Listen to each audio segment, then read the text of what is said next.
এর আগের এপিসোডে আপনারা দেখতে পেয়েছিলেন যে আমরা জিরোতে কিভাবে সবাই মিলে একটা দিন স্পেন্ড করেছিলাম আর আমাদের সমস্ত রকমের অ্যাক্টিভিটিস। আর এই ভিডিওটা মেনলি শুরু হচ্ছে সেই জিরো থেকেই আর শেষ হচ্ছে গিয়ে মেচুকাতে।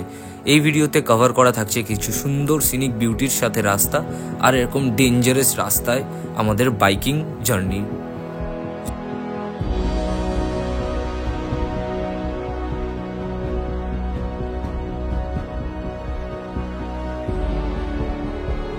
জিরোতে লোকের মুখে যখন শুনেছিলাম যে মেচুকা অবধি আমাদের রাস্তার জার্নি খুব একটা ইজি হবে না, তখন এটাও আমরা ভাবতে পারিনি যে এতটাই খারাপ হবে। আর হ্যাঁ, যেমনটা আমি আমার আগের ভিডিওগুলোতেও বলেছি যে রাস্তা যতটাই খারাপ, সিনিক বিউটিটা ঠিক ততটাই সুন্দর।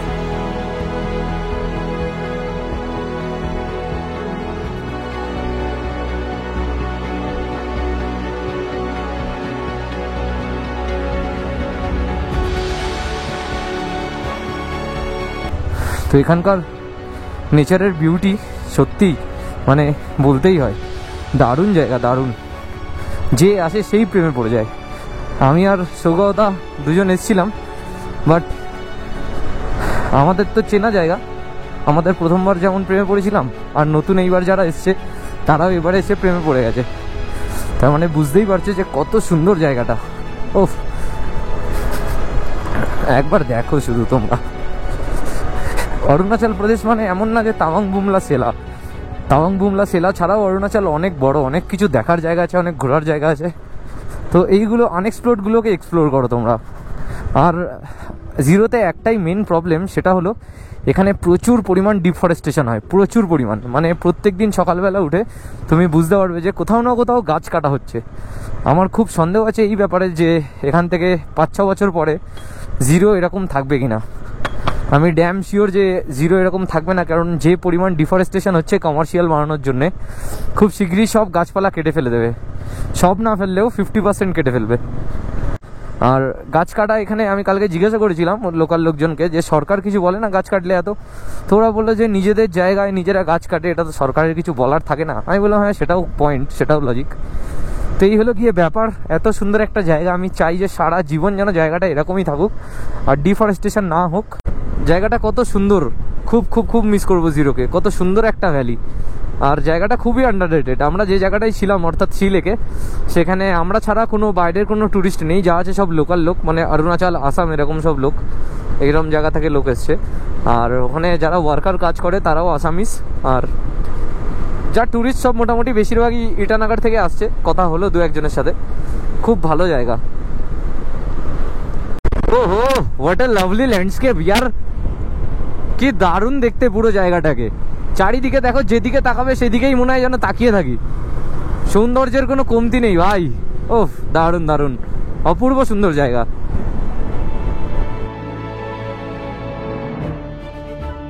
হাইওয়ের চারিপাশে সৌন্দর্য দেখতে দেখতে আমরা আমাদের হেলমেটের মধ্যে থেকে প্রাকৃতিক সৌন্দর্যকে কুর্নিশ জানাচ্ছিলাম। আর সেই মুহূর্তেই জানতে পারলাম যে সামনে এক জায়গায় রাস্তা ব্লকেজ আছে, আর সেই জন্য আমাদের অন্য একটা রাস্তা ধরে যেতে হবে, যেটা ছিল এক্সট্রিম অফরোডিং রাস্তা। তো চলো তোমাদেরকেও সেই রাস্তার এক্সপিরিয়েন্সটা শেয়ার করি।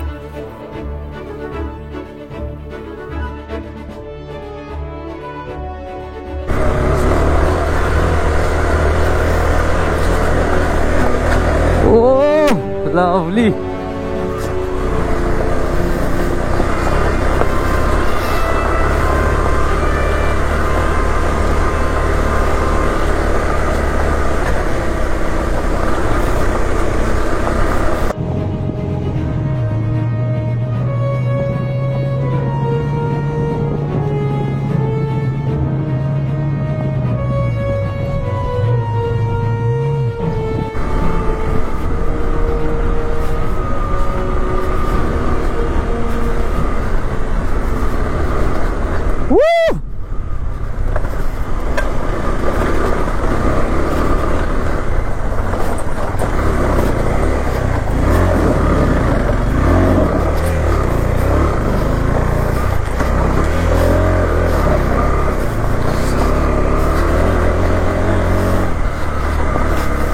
কি বিউটিফুল সানসেট আমরা এনজয় করছি হাইওয়ে রাইড করতে করতে। পাহাড়, বাইক, সানসেট, ওহ কি কম্বিনেশন।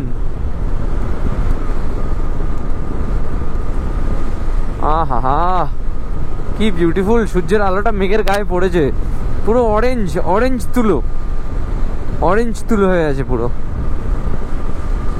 দাপরিজো দেখলাম দূর থেকে। দাপরিজো তো অনেক বড় একটা সিটি টাইপের, পুরো কার্শিয়াং কালিম্পং যেমন ওরকম, আর মাঝখানে একটা সুন্দর নদী আছে দাপরিজোর। ওয়াও, দেখতে সুন্দর দাপরিজো।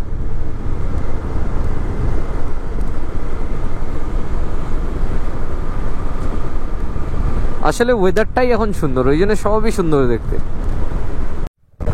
আমরা পৌঁছে গেছি এখন দাপরিজো, আর এখন পেয়ে গেছে মারাত্মক খিদে। অন্য কোনো কথা না ভেবে আগে খাওয়ার একটা জায়গা খুঁজে পেট পুজো করার খুবই দরকার, হ্যাঁ। তো এরপরে অসুস্থ হয়ে যাবো আর সারাদিন না খেয়ে চালালে। টানা রাইড করেছি, টানা, খাবার জায়গায় পাইনি তো খাবো কি। জিরো থেকে বেরিয়ে আমাদের দাপরিজো পৌঁছতে পৌঁছতে বিকেল 5:30 বেজে যায়। আমরা দাপরিজো পৌঁছে প্রথম করি লাঞ্চ, আর তারপরে লাঞ্চ করে আবার বেরিয়ে পড়ি আলোর উদ্দেশ্যে, কারণ আমাদের আজকে by hook or by crook আলো পৌঁছতেই হতো। আর এরকম পুরো শুনশান ফাঁকা রাস্তা দেখে আমরা বুঝতেই পারছিলাম যে জিরোর সাইড অর্থাৎ ইস্টার্ন অরুণাচল প্রদেশ এখনো কতটা আন্ডার রেটেড আর আনটাচড। তো আমি ভেবেছিলাম যে আজকে আলো পৌঁছতে পারবো কিনা, তো হ্যাঁ আমরা আলো পৌঁছে গেছি সবাই। খুব সুন্দর রাইড হয়েছে, আর এখন রাস্তা একটু খারাপ, বাট আগের রাস্তা খুব সুন্দর পেয়েছি, ওই জন্যে বেশ ভালোই টেনে চালিয়েছি গাড়ি। আর আলো আর মাত্র 16 কিলোমিটার দূর।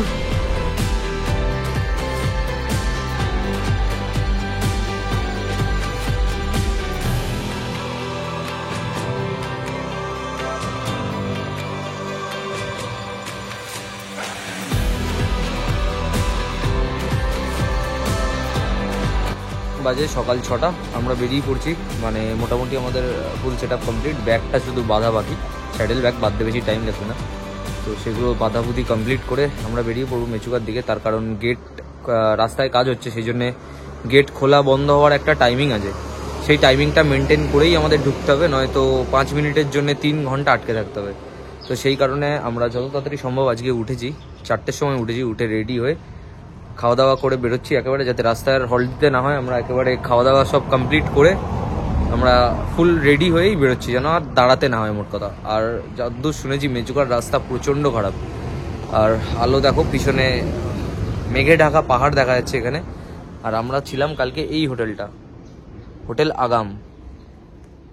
এই যে রুম খুব একটা ভালো তাও না, মানে বড় রুম বলেই থাকতে পেরেছি। 2 বেডের রুমে আমরা 4 জন অ্যাডজাস্ট করেছি 1200 টাকায়। আলোর মতো জায়গায় 1200 টাকায় 4 জনের অ্যাডজাস্ট, মানে বিশাল বড় ব্যাপার। তো সামনেই একটা ব্রিজ পড়ে, মানে কালকে রাত্রে আমরা দাপরিজো থেকে যেদিকে এসেছি একটা ব্রিজ পড়ে, সেটা আলোর দিকে আছে। আর সেই ব্রিজে না এসে যদি তুমি সোজা চলে যাও তাহলে মেচুকা পড়বে। তো আমরা এখন সেই ব্রিজটা ক্রস করে সোজা উঠে ডান দিকে যাব, মানে বাঁদিকে যেটা দাপরিজো থাকবে, সেই ডান দিকে গেলে সোজা রাস্তা দিয়ে চলে যাবো মেচুকা। প্রথমে রাস্তা কিছুটা হাইওয়ের মতোই ভালো, কিন্তু তারপরে রাস্তা মারাত্মক খারাপ হবে। তো সেই অফরোডিং এক্সপিরিয়েন্সগুলো আমি তোমাদের সাথে শেয়ার করবো, তাই ভিডিওটা স্কিপ না করে পুরো দেখো, আশা করি ভালো লাগবে। আর এখানে তো আমার অ্যাডভেঞ্চার 390 আছেই, বেশ দারুণ। কালকে অফরোডিং করেছি, বেশ দারুণ এক্সপিরিয়েন্স হয়েছে। আগের ভিডিও যদি তুমি না দেখে আসো তো অবশ্যই দেখে আসতে পারো, আশা করি ভালো লাগবে। তো চলো মোটো ব্লগিং সেটআপেই ফিরে আসি।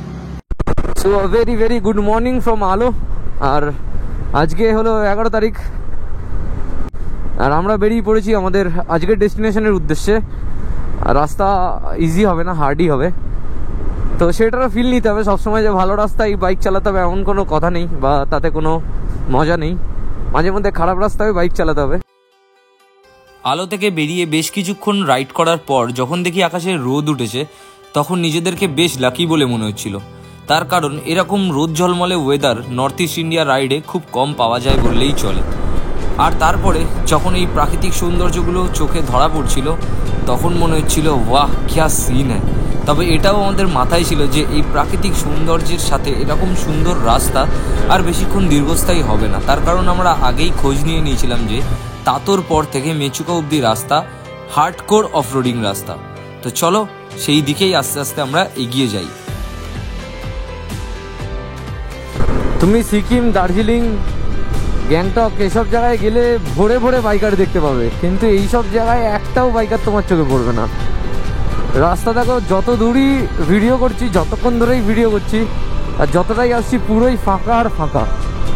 একটা গাড়ি ঘোড়া কিছুই নেই, মাঝে মধ্যে দু একটা লরি চলছে, ব্যাস ওই অবধি।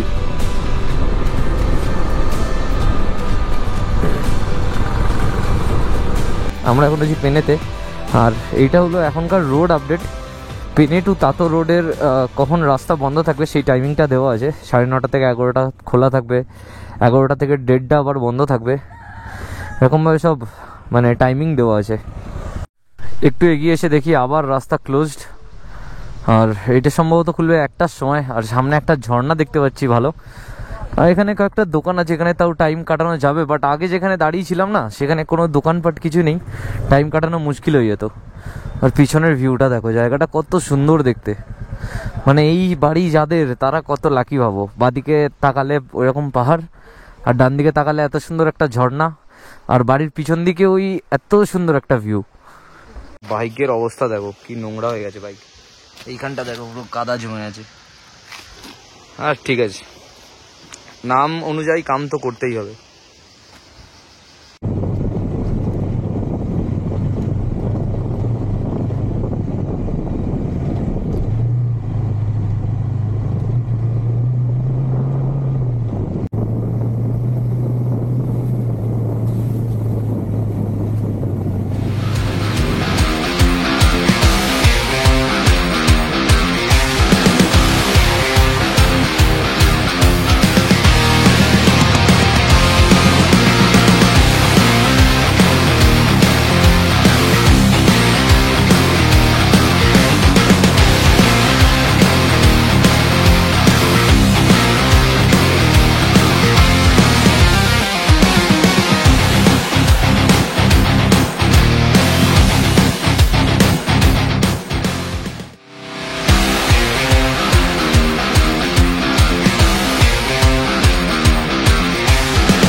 আমার বাইকের পিছনে একটা রাকস্যাক বাঁধা ছিল, আর সেই রাকস্যাকটাকে সামনের মিটিওরটাই দিয়ে দিলাম। আর মিটিওরে যে পিলিয়ান দাদাটা ছিল, সেই দাদাকে আমি নিয়ে নিয়েছি।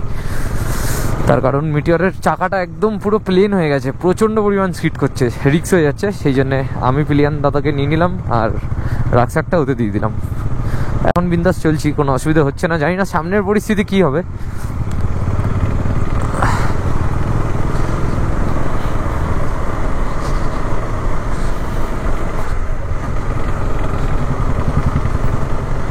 It is not a rally, enjoy the valley. Wow. Bihar এর কোটেশন গুলো মারাত্মক। চাঙ্গা করে অফরোডিং হচ্ছে, কড়া পাকের পুরো।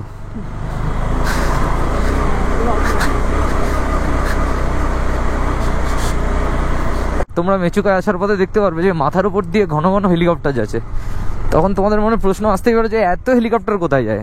আসলে ব্যাপারটা হলো যে আমরা যে মেচুকা যাচ্ছি, সেই মেচুকা এখনও এতটা আনটাচড, আনএক্সপ্লোর্ড আর রিমোট এরিয়া যে সেখানে food and water supply helicopter through দিয়েই হয়। তার মানে বুঝেই নাও যে রাস্তা এখানে এরকম হওয়াটাই খুব স্বাভাবিক। এতক্ষণ অবধি তো সমস্ত কিছু ঠিকঠাকই ছিল। হার্ট ব্রেকটা তো তখনই হলো যখন সামনের থেকে যে লরিটা আসছে, সেই লরির ড্রাইভারটা আমাদের মিসগাইড করার চেষ্টা করলো। তো সিনটা কি হলো সেটা তোমরা নিজেরাই দেখো।